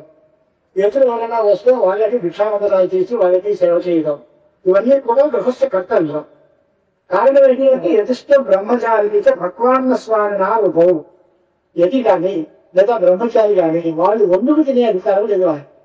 ఎవరైనా వండిన అన్నం వాళ్ళు పెడితే జరగచ్చు తప్ప వాళ్ళు వండుకుని తినేటువంటి అవకాశం లేదు. అందులో భగవాన్న స్వామి ఉభవం. లింగే సమర్పయం దేవదేవం మహేశ్వరం. తిరులింగ పూజ గృహస్థులకు కూడా అవసరం. లింగాలంటే పెద్ద పెద్ద పెద్ద పెద్ద లింగాలంటే కట్టలేదు. మట్టితో పార్టీలు లింగార్చన ఇది ఏముంది? మట్టితో శరీరం చేసుకుని దానికి నమస్కారం చేసి కాస్త నీళ్ళు పోసి అభిషేకం చేసుకుని 2 గోళ్ళు పెట్టి నమస్కారాలు అనుకుంటే చాలు. అలాగే ఇంకా చిన్న చిన్న ప్రయోజనాలు చెప్పినటువంటి విధానాలు మన శాస్త్రంలో కనిపిస్తాయి. ఇదో ప్రతిష్ట చేయడం శివాలయంలో అది కూడా వేరే ఇంకే సమర్చయం దేవదేవం మహేశ్వరం అగ్నినాథాయ విధువత్సూర్యాతి యజ్ఞానమూర్తరం. దీని తర్వాత స్థాయిలో వాళ్ళు అగ్ని ఆధారం చేసి ఆధికారులు అంటే ఆధారం చేసి అగ్ని సంపాదన చేయడం. వాళ్ళకి అగ్ని 3 ఉంటాయి. మామూలుగా ఉండేటువంటి అగ్ని ఒకటే, అవకాశం అంటే ఒకటే. త్రేతాగ్నులు అంటే అజ్ఞాధానం చేసేటువంటి వాళ్ళు 3 అగ్నులు గాయహోవర్షం ఆహోమేయం దక్షిణాగ్ని పేరుతో 3 అగ్నులు సంపాదించుకొని దానిలో విధివత్తుగా దేవతలకి అందరికీ హరిద్భాగాలు ఇవ్వడం, యజ్ఞాలు చేయటం. అది తర్వాత స్టార్ట్. యజ్ఞాలు ఎందుకు అంటే యజ్ఞ సర్వాణి పాపాన్ని వినశ్యంతి ప్రశంసయ. యజ్ఞముల చేతనే పాపములన్నీ పోతాయి. యజ్ఞాలని దృష్టిలో పెట్టుకునే భగవంతుడు మనకి చెప్పాడు మాట. సహయజ్ఞా ప్రజా సృష్వా పునర్వాచ ప్రజాపతి అనేన ప్రసవిష్టత్వం దేశంలో స్పష్టకామసుత. మనుషుల్ని సృష్టించే సమయంలోనే ప్రజాపతి గారు యజ్ఞాలు కూడా సృష్టించారు. ఈ యజ్ఞాలను మీరు ఆచరించండి, ఇదే మీకు మీ కోరిక నుండి తీరుస్తాయి. యజ్ఞం చేస్తే దేవతలు సంతోషిస్తారు. సంతోషిస్తే వర్షాలు పడతాయి. వర్షాలు పడితే పంటలు పండుతాయి. మనకి ఎంత సమృద్ధి. మనకి వంద సమృద్ధి వర్షాలు మనకి ఏం లేదు. ఉన్న అన్ని కూడా లేవట్లు చేస్తారు. తర్వాత దశి రాళ్ళు పోతున్నాం ఒక ముక్క లేకుండా పంట ఎలా వస్తుంది? పంట భూములన్నీ దేవతలు అయిపోయి పంటే లేదు. వర్షం పడితే నీరు మన దగ్గర నిలుచుకుంటుంది తప్ప ఏం ఉండదు. అంతా పెట్టేది మొత్తం కాంక్రీట్ జరిగింది. ఎక్కడ పడితే అక్కడ భూమిలో నిలిచే పరిస్థితి లేదు. మళ్ళీ వర్షం పడినా మనకు దానివల్ల వచ్చే ఫలితం మనకి అందరిలాగా వేరుగా కాదు. సమాజంలో ఏదైనా తేడా వచ్చింది అంటే మనం ధైర్యంగా కాదు మనం చేసుకున్నాం. పంట భూములు పంటలుగానే ఉంది. అక్కడ పాడి పంటలతో సుఖంగా ఉంటే మనకి ఎన్నికలు అవుతుంది. దానికి పనివాతం వాళ్ళకి వృత్తి ఉపాధి కూడా కలుగు. వాళ్ళు పని చేయడానికి పని మానేసి పని లేక మనం వచ్చే పంట లేక అంటే సమాజానికి నష్టం వస్తుంది కానీ లాభం రానికే. అంటే మన తప్పు దానికి మన ప్రవర్తన వల్లే మనకి కష్టాలు ఎదురవుతున్నాయి అనేది కూడా గుర్తించుకోవాలి మనం. దానికోసం అని మరి ఖచ్చితంగా మనం యజ్ఞం చేయాలి. ప్రక్షీణ అశేష పాపస్య సొంత అంతఃకరణకు దేవదేవ పరిజ్ఞానే వాంఛా జనయేతు సువర్ణ. ఇన్ని మాట ఎందుకు చెప్పారంటే ఎంత శ్రద్ధగా దీన్ని పనులు చేయాలి, ఈ కర్మ చేయాలి ఇవన్నీ ఎందుకండి అంటే ఇలాగ సత్కర్మాచరణం చేసిన మనిషికి వాడి మనస్సు పరిశుద్ధమై పరిపక్వమై వారికి ఈశ్వరుడి గురించి తెలుసుకోవాలి ఏదో కోరిక పుడుతుంది. ఆత్మ తెలుసుకోవాలి, ఆత్మజ్ఞానం కలగాలి, మోక్షం కావాలి అనే కోరిక పుడుతుంది. ఆ పుట్టడానికి ఇవన్నీ సాధనాలు. ఇవన్నీ చేస్తేనే అలాంటి కోరిక పుడుతుంది.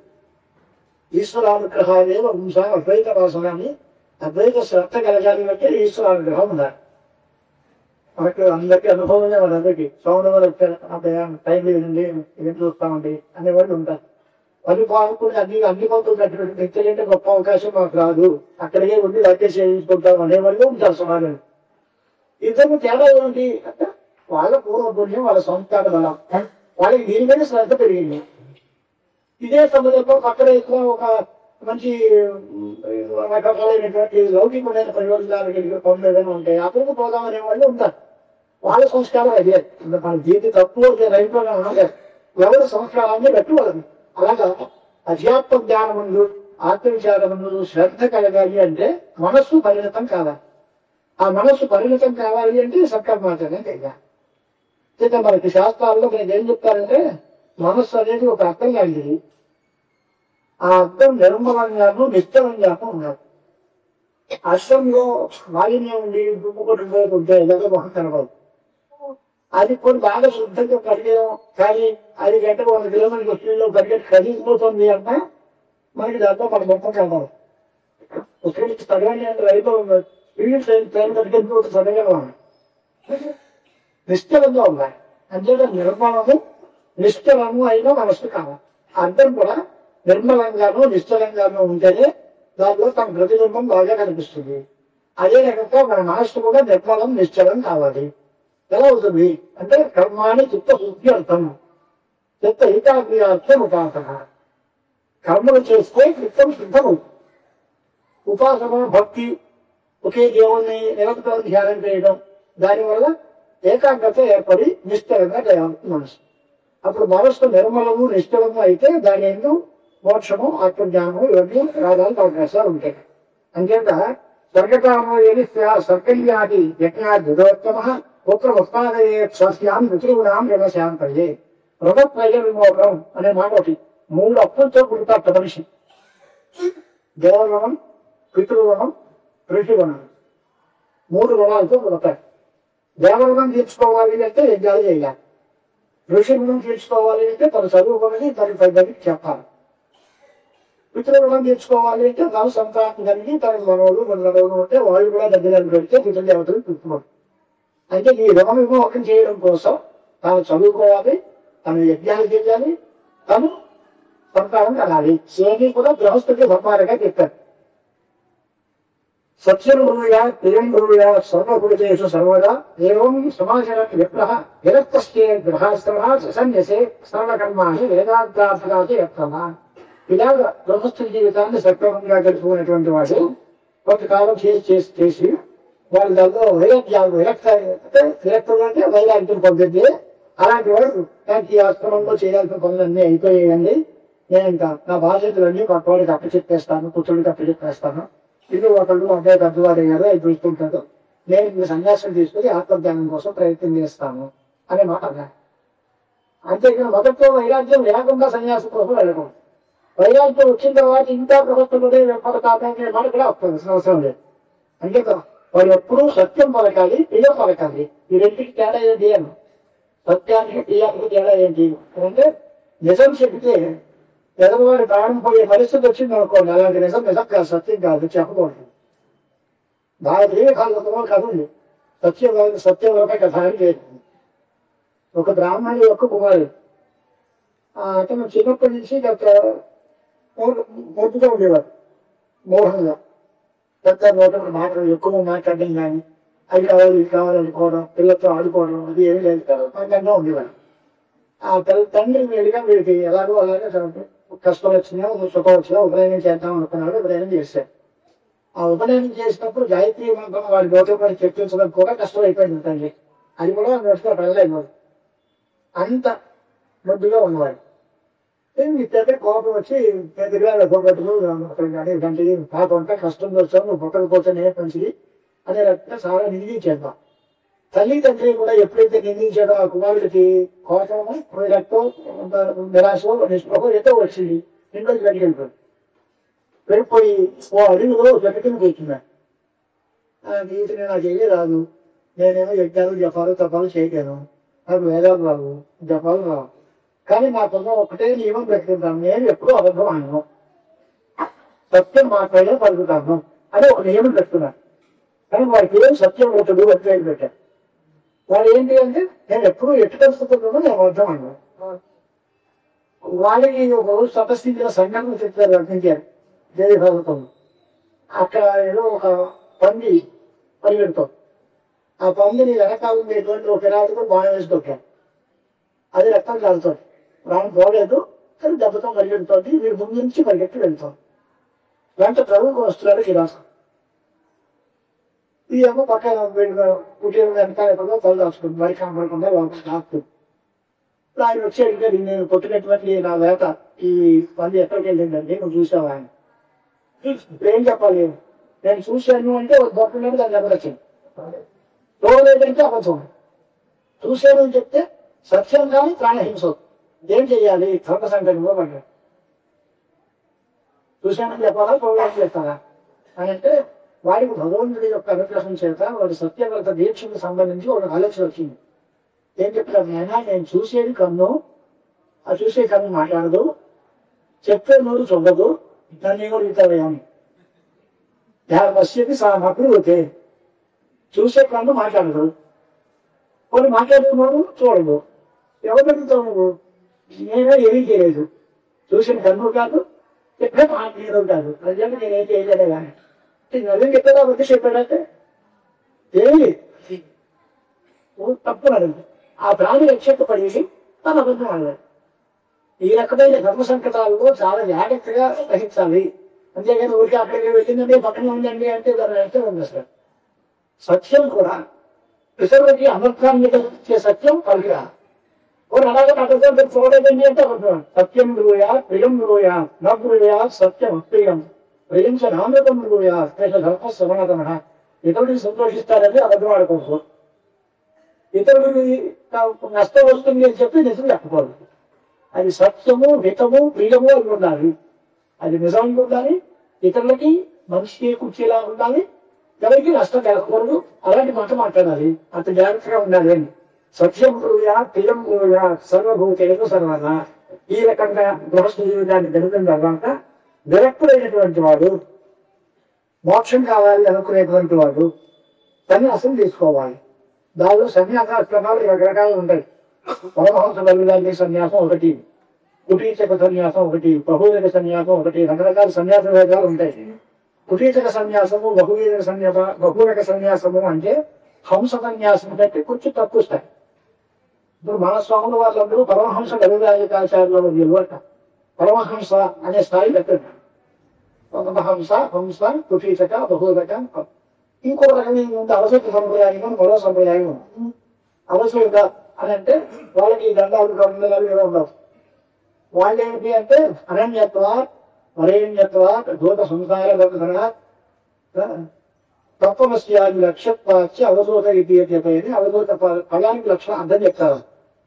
అవధూత అక్షరాలు ఆ నాలుగు అక్షరాలు, ఒక్కొక్క అక్షరానికి ఒక్కొక్క పదాన్ని సంకేతం చేసి ఆ అనే దానికి అనన్యత్వ. ఆయన ఈశ్వరుడి కంటే అభిన్నుడు, ఆయన దేవి ఈశ్వరుడు పేరు కాదు, అన్యుడు రాదు కనుక అనన్యుడు. అంటే బలహీనత్వ, అతను గొప్పవాడు శ్రేష్ఠుడు. దత్తాత్రేయ స్వామి వాడు ఉదాహరణ, అదొక సంప్రదాయమే. ఆయన వరేష్యుడు, ఆయన దూత సంసార బంధనాకంటే ఆయనకి సాంసారికమైన బంధాలు ఏమీ ఉండవు. ఆయన తత్వమశీ ఉపనిషద్వాక్షానికి లక్ష్యభూతలో పరమాత్మగా ఉంటాడు. ఆయన అవధూతానికి పేరు చెప్పి సంప్రదాయాలను చెప్తా ఉన్నాయి. అలాంటి పద్ధతులు ఉన్నాయి. అలాంటి వాటిల్లో ఏదో ఒక సన్యాసాన్ని తీసుకోవాలి. కానీ అధిరక్త గ్రహీచ అంటే వానప్రస్థం సమాశ్రయే. నాకు సన్యాసం కూర్చున్న వైరాగ్యం లేదండి, కానీ ఈ గృహస్థుడు ఈ బాధలో వికారం భరించడానికి ఇష్టం లేదు. ఈ వయోమిడియా ఈ స్థితిలో ఉన్నవాడు ఏం చేయగలరు? సంసార బంధాల పూర్తిగా బాధ్యత వహించి చేసుకోవడానికి ఇష్టపడలే. శరీరం అడిగిగా అయింది, ఎన్ని మధ్య చేస్తావా? కొన్ని సన్యాసం అందులో కష్టం అండి. సన్యాసం ఇప్పుడు రేపుతుందని ఎక్కడ పెట్టకపో చూస్తుంది. ఏదైనా అనారోగ్యం వస్తే చూసే మందిరించే వాళ్ళు ఎవరు, చూసే వాళ్ళు ఎవరు, ఈ రకమైన ఆందోళన ఉంటారు. అలాంటి వాడు వానప్రస్థాశ్రమాన్ని తీసుకోవచ్చు. వాళ్ళని గృహస్థ జీవితానికి దూరంగా ఉంటాడు. వానప్రస్థగా ఉండి తమ జీవితం గడుపుకుంటూ ఎప్పుడు నిరంతరం భగవద్ ధ్యానంతోనే జీవితం గడుపుతూ ఉంటాడు. అంటే సాంసారికమైన సమస్యలకు దూరం కావాలి, పూర్తిగా సన్యాసం కాదు. అలాంటి స్థితిలో వానప్రస్థాశ్రమం. అవిరక్త విహీచ అంటే గృహస్థుడికి వైరాగ్యం కలగకపోతే జీవితంలో చివరి భాగంలో జీవించినంత కాలం చక్కగా వానప్రస్థాశ్రమంలో ఉండాలి. వాడు గృహస్థ ధర్మాలనే ఆశిస్తూ ఉంటాడు, కానీ బాధ్యతలు మాత్రం స్వీకరిస్తారు. ఈ బాధ్యతలు అక్కడ లేకుండా గృహస్థ ధర్మాలను స్వీకరిస్తూ వానప్రస్థంగా ఉండొచ్చు. అక్కడ దంపతులు ఇద్దరు వెళ్ళచ్చు. సన్యాసితో బాధ్యతతో సంబంధం లేదు, తెలియాలి. వానప్రస్థ జీవితంలో ఇద్దరు భార్యాభర్తలు ఇద్దరు ఏకాశీలోనో వాసం పెట్టుకోవాలి. అక్కడే ఇవి తీసుకుంటాం, అక్కడే కూర్చుంటాం, నిరంతరం విశ్లేషం దర్శనం గంగా స్నానం చేసుకుంటాం, రెండు భగవద్భజన చేసుకుంటాం. కుటుంబానికి సమస్యలకి దూరంగా ఇది ఒక జీవితం. అలాంటి వానప్రస్థ జీవితంలో శాస్త్రం ఒప్పుతుంది. గృహస్థాత్ ఆశ్రమాశ్రమే సముత్పన్నా సురక్షితా తస్మాత్ గృహస్థయేవ స్యాత్ హరిరక్తః విరస్తవ. విరక్తి లేనంత వరకు వాడు ఎప్పుడూ గృహస్థగానే ఉండాలి అనేది వ్యక్తి పద్ధతితో చెప్తుంది శాస్త్రం. మీకు ఒక కథ. పద్మపాదాచార్య వారికి శంకరాచార్య శిష్యుడు. ఆయన చాలా గొప్పవాడు, సముద్రంలో పేరు. ఆయన పద్మపాదుడు పేరు ఎందుకు వస్తుంది అంటే ఆ గంగా నది అవతల ఉంటే గురువు గారు ఉన్నారట, యువతలు ఉన్నారు సముద్రం. ఆయన తీర్చి సముద్రాన్ని తీర్చారు. గురువు గారు తీసుకున్న ఉద్దేశంతో మధ్యలో గంగ మీద పడిపోతాం, మురిగిపోతాం, గంగ లేదు. అక్కడ కూడా వెళ్ళిపోయారు కలిసి. వెళ్ళిపోతే ఆయన గంగా నది స్వయంగా ఒక్కొక్క అడుగులోనూ ఒక్కొక్క పద్మాన్ని మొలిచింది, పడిపోకుండా పద్మాలు మొలిచింది. కానీ ఆయనకి పద్మపాదుడు పేరు వచ్చింది. అంటే గురుభక్తిలో ఆయన పిలిచారు అంటే ఇక ఏ ప్రాణానికి తెగించి ఏమైనా సరే నదిని దాడి వెళ్ళిపోతాం అప్పుడు వెళ్ళిపోయారు. ఆయనకి పరమాత్మ అనుగ్రహం చేత పద్మాలు మనిషి ఆధారం దొరికింది. ఆయన అక్కడి నుంచి పద్మపాదుడు అని పిలుస్తూ ఉంటారు. ఆయన ఒకప్పుడు సన్యాసం తీసుకున్న తర్వాత యాత్రలో స్వాములు వారు రామేశ్వరి యాత్రకు వెళ్ళారు శంకరాచార్య. ఈ రామేశ్వరానికి దగ్గరలోనే బద్దపాదుతాలు గృహస్థులు అంటే వాళ్ళ పుట్టింటి వాళ్ళందరూ అక్కడ ఉండేటువంటి కన్యాకుమారి పుట్టుకోక ముందు వాళ్ళ బంధువర్గం వారందరూ అక్కడ ఉండేవారు. అక్కడ వెళ్ళిన తర్వాత ఈయన గురువు గారి దర్శనానికి వచ్చి వెళ్తాను అంటే తీర్థయాత్ర చేస్తున్నాడు. వెళ్ళి గురు దర్శనానికి వెళ్తాడు. రామేశ్వరానికి వెళ్ళే ముందు దగ్గరలో వీళ్ళ బంధువర్గం దగ్గరికి వెళ్ళారు. ఆయన మా స్వామివారు వచ్చారని ఉద్దేశించి చిన్నప్పుడు అక్కడ బంధువర్గం వాళ్ళైతే అందరూ ఆదరించారు, గౌరవించారు. వాళ్ళు చేసిన తర్వాత మాకు ఏదైనా ఒక ఉపదేశం చేయండి స్వామి అడిగారు వాళ్ళందరూ. అంటే ఆయన దగ్గర మాట ఏంటంటే చక్కగా మీరు గృహస్థ జీవితం గడపండి. మరి నువ్వు సన్యాసం ఎందుకు వెళ్ళిపోయావా? నా దారి వేరు, నీ దారి వేరు, నాకున్నంత వైరాగ్యం మీకు ఏది కాదు. అంటే మీరు అందరూ గృహస్థ జీవితంలోనే హాయిగా జీవితం గడపండి అని. గృహస్థ జీవితమే చాలా గొప్పది. గృహస్థే దేవతలకి యజ్ఞాలు చేసిన భాగాలు ఇవ్వగలరు, అతిథులకి భోజనం పెట్టగలరు, పాడి బంధాలు చేసుకోగలరు, ఇంట్లో గోవులు మొదలైన ఏదైనా ఉంటే వాటిని పోషించగలరు, బ్రహ్మచారులకి ఆహారం సమకూర్చగలరు, ఇతర దేవతలకి శ్రాద్ధాలు పెట్టగలరు. అన్ని రకాల వర్గాల వాళ్ళకి, అన్ని లోకాలలో నుండి అన్ని ప్రాణులకి సత్కారం చేసేటువంటి స్థాయి గృహస్థితే ఉంది కనుక గృహస్థాశ్రయం సర్వాశ్రయోపతి, అందరికీ ఆశ్రయం ఇచ్చేవారి కంటే గృహస్థాశ్రమం గొప్పది. మీరు అలాగే ఉండండి అని చెప్పాడు వాళ్ళు. అని చెప్పి గృహస్థ జీవితం అంటే యథార్థం గొప్పదే, కానీ అందరూ వ్యతిరేకోవాలి కదా. గృహస్థ జీవితంలో ఆదర్శ జీవితం గడిపితే అందరం చాలా పుణ్యంగా బతకచ్చు. నేను నా కృష్ణంలో ఏం చేయడం అంటే వాళ్ళందరూ సన్యాసులాగా ఇక అనంతని వశిష్ఠుడు దంపతులుగా గృహస్థులుగా ఉన్నారు. లోకరాజ్యులే మహానుభావులు మహర్షులుగా. అతిథి కష్టములు దేవమాతగా అందరికీ దేవసంతానం మూల పురుషులు పదిమంది వాళ్ళు గృహస్థులే. ఇంకా అంతకంటే పైకి తెచ్చేవాళ్ళైతే సరస్వతి బ్రహ్మ లక్ష్మీనారాయణులు పార్వతీ పరమశివులు వాళ్ళు గృహస్థులే. అంటే గృహస్థ జీవితం ఎంత గొప్పది. గృహస్థులనే మనం ఆదరించుకుంటున్నాం, గృహస్థులనే పూజిస్తున్నాం. ఏదైనా పూజ ప్రారంభిస్తే లక్ష్మీనారాయణ అభ్యాన్ని మహానే ప్రారంభిస్తాం కదా. అంచేత గృహస్థ జీవితాన్ని అంత తేలిగ్గా చూడట్లేదా. కానీ కేవలం లౌకికమైన భోగాలతో వార్తలతో జీవితాన్ని బాడీ చేసుకుంటే అంత బాగా పడైపోయినారు. అంచేత అది ఎంతవరకు జాగ్రత్తగా వాడుకోవాలో అంతవరకు గృహస్థ జీవితాన్ని వాడుకుంటూ మంచి పనులు చేస్తూ సద్ధర్మాచరణానికి ఈ జీవితాన్ని అంకితం చేస్తే గృహస్థ జీవితం అంత గొప్ప జీవితం మరి ఎవరికి లేదు కనుక అందరూ గృహస్థులు వారి వారి ధర్మాలు తెలుసుకొని ఎవరిని ఎలాగా సంభావించాలో, ఎవరిని ఎలాగ సేవించాలో, ఎవరికి ఎలా ఉపకారం చేయాలో ఆ రకమైన పెట్టి తెలుసుకుంటారు అనే ఉద్దేశం కూడా పురాణానికి ఉంది. అని చెప్పి గృహస్థులు ఇలా ఉండాలి, ఇలా ఉండాలి, ఇలా ఉండాలి అని చెప్తారు. అలాంటి ఆదర్శ గృహస్థులు లోకానికి చాలా అవసరం. లోక రక్షణ వాళ్ళ మీద ఆధారపడి ఉంటుంది. ఈ రకంగా చెప్పిన తర్వాత గృహస్థాశ్రమంలోంచి వానప్రస్థంలోకి వెళ్ళారు. అంటే భార్యతో కలిసి వానప్రస్థం తపస్సు చేసేవాళ్ళు కొంతమంది ఉంటారు. అలా కాకుండా పైన ఉత్తమాధికారులు ఏం చేస్తే పుత్రం తన పుత్రే భార్యాం నిరీక్షిత్య సమాధికారులు పక్షాలు తన కొడుకు తన భార్య కాదు పిల్లల విషయంగా అప్పచెప్పి అమ్మ మీ నా అమ్మని యాత్ర చూసుకోము అని అప్పచెప్పాలి పిల్లలకి. తను వెళ్ళిపోవాలి, లేదా ఆవిడని కూడా తీసుకుని వెళ్ళచ్చు. రెండు పక్షాలు ఉన్నాయి. పుత్రే భార్యాం నిరీక్షిత్య ఒక పక్షం, గృహీత్వా సమాహిత శుక్లపక్షే సుదేవాలే శుభ నక్షత్ర సంయుతే శుభముహూర్తే వనం గచ్చే గృహస్థ ఉత్తరాయణే.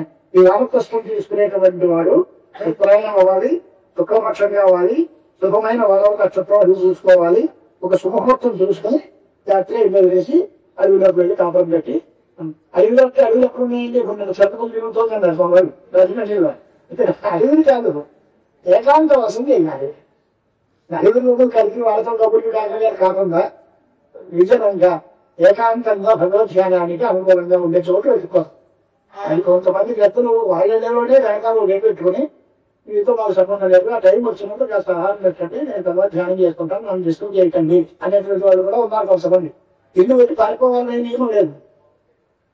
అడవిలోకి వెళితే అడవిలో మనం సేఫ్గా ఉంటాం నమ్మకం ఏంటి? అక్కడే ఎన్ని బాధలు ఉంటాయి, అక్కడ కృషికాలు ఉంటాయి, విషసర్పాలు ఉంటాయి, కొవ్వల మృగాలు ఉంటాయి. వాటి అన్నిటి నుంచి రక్షించుకోవాలి అంటే ఎంతో ప్రయత్నం చేయాలి. అంటే అంతకంటే ఇష్టం మంచి ఇంట్లో అంత వాళ్ళతోనే మునిగిపోయి వాళ్ళ వ్యాపారాలు ప్రతి అబ్బాయి ఏం చేసాం, ఎంత వచ్చింది, ఎంత పోయింది, ఈ వ్యవహారం కాకుండా మనం పరమాత్మ దృష్టితో పెట్టుకుని చేసుకుంటూ ఉంటే ఇంట్లో గొప్ప ఏకాంతవాసం చేయాలి. ఏకాంతంలో ఉంటే ఏకాంతంగా ఉన్న వాడికి వ్యవహారాలు తాలూకు ఒత్తిడి ఉండదు.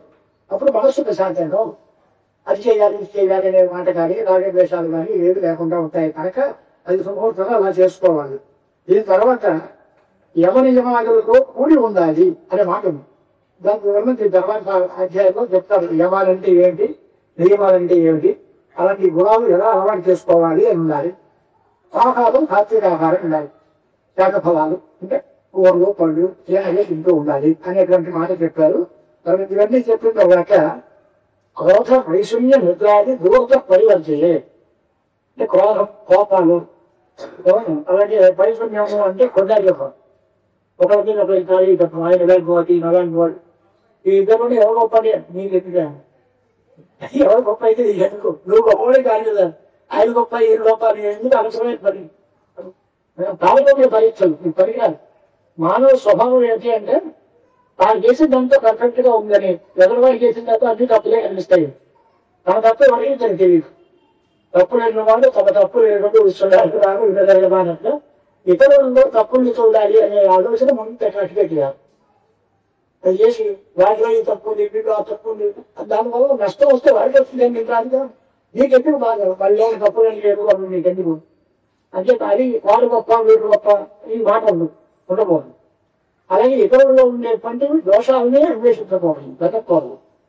అయితే ఇంకొక మాట ఏంటి చేస్తే ఆత్మశ్లాఘ పరనింద నన్ను నేను పొగుడుకోవడం పెద్దవాళ్ళని పెట్టాను.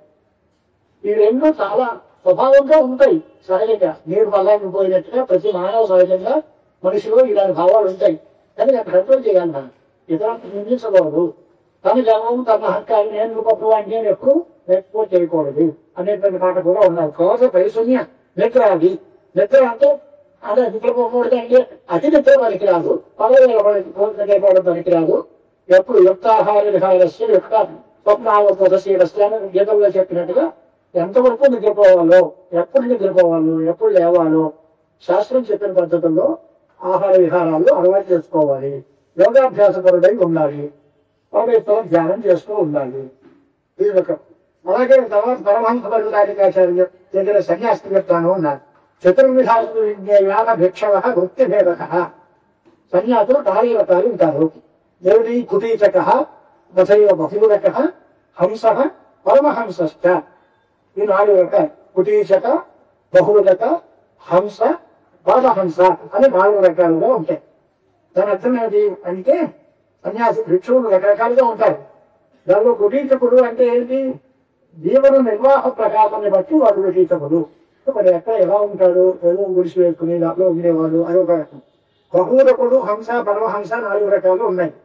దానిలో తేడా ఏంటి కుటీచక సన్యాసం చేసేవాడు సాధకుడు వాడితోనే ఉంటాడు. దానికి ఎక్కడికి వాడి కుటీచకస్థ సన్యస్త శ్రేష్ఠే వేసుకుని నిత్యత భిక్షామాతాయి భూమిత స్వబంధువునాన్ని గ్రహేధవా వారు వారి ఇంట్లోనే ఉండొచ్చు లేదా వారి బంధువుల ఇంట్లోనే ఉండొచ్చు. ఆ భిక్ష తీసుకోవడం వరకు వాళ్ళ దగ్గర నుంచి తీసుకోవచ్చు. ఇంకా వాళ్ళ వ్యవహారాలతో తన మందిని వెళ్ళిపోకూడదు.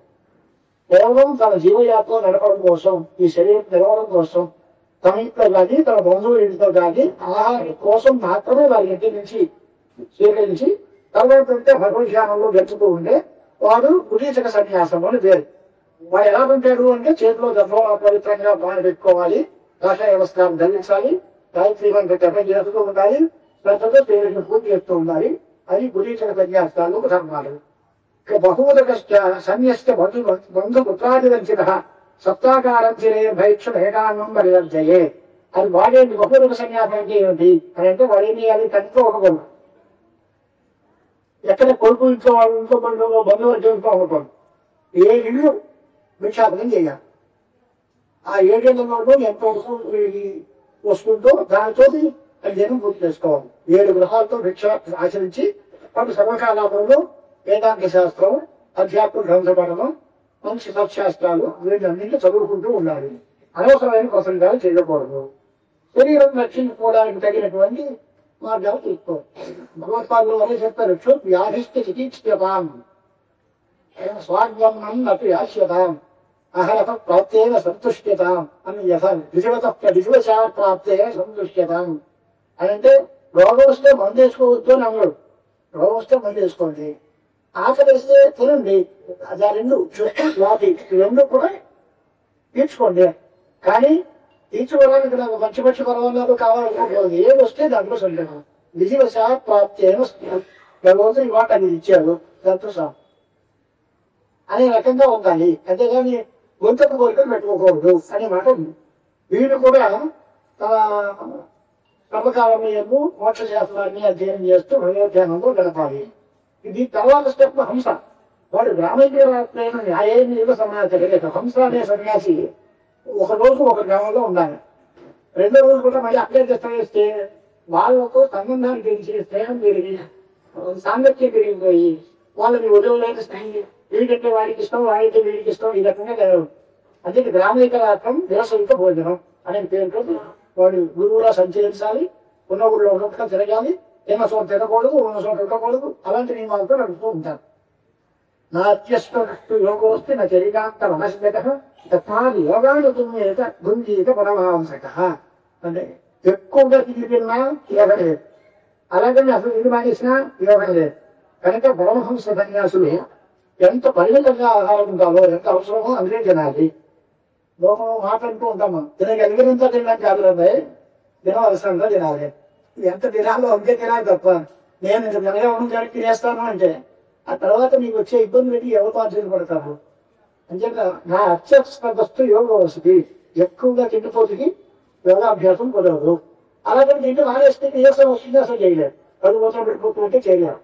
కానీ పరిమితంగా ఆహారం పెట్టుకోవాలి అనేటువంటి మాట. పరమేశ్వరులో ఐక్యం చేస్తే గానీ మోక్షం కాదు. దానికి ఎప్పుడు వస్తుంది అంటే అభిషత్వం సమస్య సార్వత్రిక భాషలే గురు శుశ్రూషగా నిత్యమాత్మజ్ఞానం సమర్థతే. వాళ్ళకి ప్రధానమైన నియమం పరమహంస పరిత్యాగులుగా ఉన్న వాళ్ళకి ఒకటే ఒక ధర్మం ఏంటంటే గురువులను సేవించడం, గురువులు చెప్పిన పని చేయడం, గురు శుశ్రూష ఇది ప్రధానం. వాళ్ళు ఆ గురు శుశ్రూషతో భరిస్తారు. అనేక సందర్భాల్లో మనం చూసాం, అనేక మంది గురువుల దగ్గర పెద్దలు మా గురువు గారు ఇలా చెప్పారు, మా గురువు గారు ఇలా చేశారు అని అదే పని, ఇంకో పని ఉంది.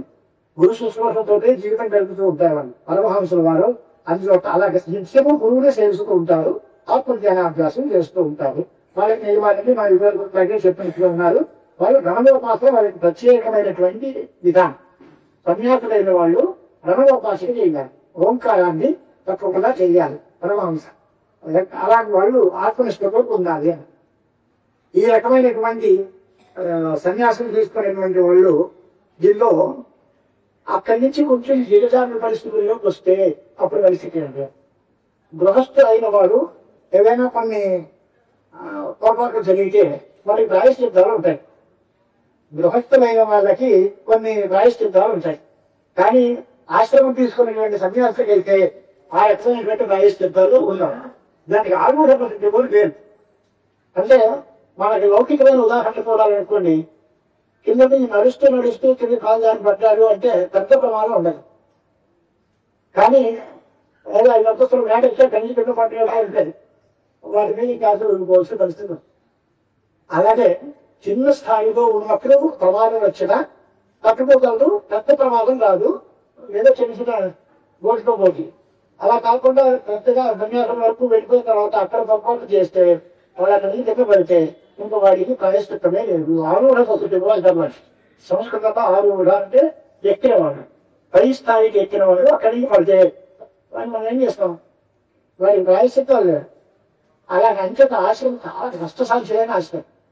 దానిలో అంత జాగ్రత్తగా నిర్వహించుకోవాలి తప్ప దానిలో ఏమాత్రం చిన్న పొరపాటు వచ్చినా దానికి రెమెడీ లేదు. అందుచేత ఆశ్రమ స్వీకారం దగ్గర చాలా జాగ్రత్తగా ఉండాలి. అందుకని గృహస్థాశ్రమంలో మనం హాయిగా కాలక్షేపం చేసుకుంటూ దోషాలు లేకుండా చేసుకోవచ్చు. ఒకవేళ ఇంతగా పొరపాటు ఏదైనా జరిగింది అంటే ప్రాయశ్చిత్తం చేసుకుని దాన్ని గౌరవించలేటువంటి అవకాశం కూడా మనకు ఉంటుంది అనేటువంటి మాట స్త్రీలో చెప్పారు. ఇది ఈ రకంగా రూపంచ ద్విధం ప్రవక్తం. ఈశ్వరునికి ధ్యానం చేయమన్నారు కదా, ఈశ్వరుడికి 2 రూపాలు ఉంటాయి. ఒకటి చరరూపం అంటే కలిగేది, రెండవది జంగమ రూపం. పరమశివుడు 2 రకాలు ఉంటాడు. పరమశివుడు రెండంగా కదలకుండా కూర్చుంటాడు. స్వాముల వారి రూపంలో కదులుతూ వస్తాడు. సన్యాసులుగా వచ్చేటువంటి వాడు కలిగే శివుడే, జంగమ రూపంలో ఉండే శివుడే ఈ స్వాముల వారి. అంటే కదిలే రూపం ఇది, కదలని రూపం అది. సన్యాసులు కదిలే శివుడు అంటున్నారు. శివలింగంలో ఈశ్వరాలయంలో ఉండేటువంటి శివమూర్తి అది కదలకుండా ఉండేటువంటి రూపం. ఇది కానీ ఇద్దరికి అగ్రహం జరగలేదు. ఈశ్వరుడు యతీశ్వరుడు రెండు ఒకటే. ఇది కదులుతుంది, అది కదలు. ఈయన మాట్లాడతాడో అది మాట్లాడింది. మన ప్రార్థనను మన్నించి మనకు మార్గదర్శనం చేస్తారు గురువులైతే. శివుడైతే మాట కూడా ఊరుకుంటాడు. ఆయన మనకి రెస్పాండ్ అయ్యాడా లేదా మనని అనుగ్రహం చూపిస్తాడా లేదా అని కూడా తర్వాత పనులు బట్టి ఫలితం వస్తే మాకు శివానుగ్రహం లభించింది అనుకున్నాం, లేకపోతే మాకు అనిపించారంటే దానికి దయ రాలేదు అనుకో. అది కథ కనబడదు. కానీ అనుభవం దగ్గర మాత్రం అది మనం కళ్ళలో చూడగలం, అనుభూతుంటున్నాడు. అంటే కదిలే శివుడే సన్యాసులు. కాబట్టి అలాంటి వాళ్ళు చెప్తున్నటువంటి వాళ్ళు దేహాన్ని ఒకవేళ వాళ్ళు ఈ దేహత్యాగం చేస్తే అది కూడా చెప్తాను. అలాంటి స్వాముల వారు ఎవరైనా బ్రహ్మసాయుధ్యం పొందితే అంటే ఈ దేహాన్ని వదిలిపెట్టేసి బ్రహ్మలో ఐక్యం చెందితే వాళ్ళు ఏం చేయాలి అంటే వాళ్ళ దేహాన్ని కూర్చిపెట్టి అక్కడ చక్కగా ఒక అశ్వత్థ వృక్షం, రాగి వృక్ష కానీ రాగి చెట్టు కానీ ఒక శివలింగ స్థాపన కానీ ఒక దేవాలయంగా నిర్మించడం కానీ అలాంటివన్నీ చేయాలి. దాన్ని చూస్తే ఆయన బతుకున్నట్టుగా లెక్కమంది. ఆయన పార్థివ దేహం వెళ్ళిపోయింది కానీ ఆత్మ చైతన్యానికి లోపం లేదు. అంటే ఇప్పుడు మనకి ఇంకో మాట కూడా గుర్తుపెట్టుకోవాలి, మన గురువు గారికి కూడా లేరు. లేకపోతే ఆయన ఎప్పుడూ ఉంటారు. జ్యోతిస్వరూపంలో ఎప్పుడూ సద్గురువు ఉంటూనే ఉంటారు. వారి ఆ దేహం ఇవాళ ఉంటుంది. దేహం నష్టం శాశ్వతం కాదు. కానీ ఆ జ్యోతి స్వరూపమైన పరమాత్మ చైతన్యం ఆత్మస్వరూపం ఎప్పుడూ శాశ్వతంగా ఉంటుంది. లేదా మన గురువులు ఇప్పుడు లేరు అంటే లేకపోతే ఇప్పుడు ఉన్నారు. కొంతమందికి బ్రహ్మచారులు గారు మా కళ్ళలో కనిపించి మాకు మార్గదర్శనం చేశారు అన్న వాళ్ళు ఉన్నారు కొంతమంది. ఇప్పుడు వారి బ్రహ్మచారి విషయం పని చాలా వదిలేకపోయింది ఏంటండి అంటే ఆయన ఇక్కడే ఉంటారు. శంకరాచార్య చరిత్రలో మాధవశంకర మాట్లాడతారు. శంకరుడు తిరుగుతూ ఉంటే వారి గురువులైనటువంటి వారు గోవింద భగవత్పాదుల గురువు గారు గౌరవ మహర్షి ఆయన సాక్షాత్కారం చేసి ఆయన భగవత్పాదాన్ని పిలిచారు. శంకరుడికి భగవత్పాదాలు లేదు, అప్పుడు ఆయన చేస్తూ ఉంటారు. ఆయన దర్శనం అయింది. ఆయన ఎప్పుడు గురువు గారు ఊరుగారు. ఆయన ఎప్పుడో సిద్ధిపొట్టి అంటే ఆయన చిరంజీవి అయ్యా, ఆయనకి భవనాలు ఏమి ఉండవు. అలాంటి వాళ్ళు ఎప్పుడూ శాశ్వతంగా ఉంటారు. వారి దర్శనం అవుతుంది. అలా శంకరుడు యాత్రలు వారిని దర్శనం చేశారు.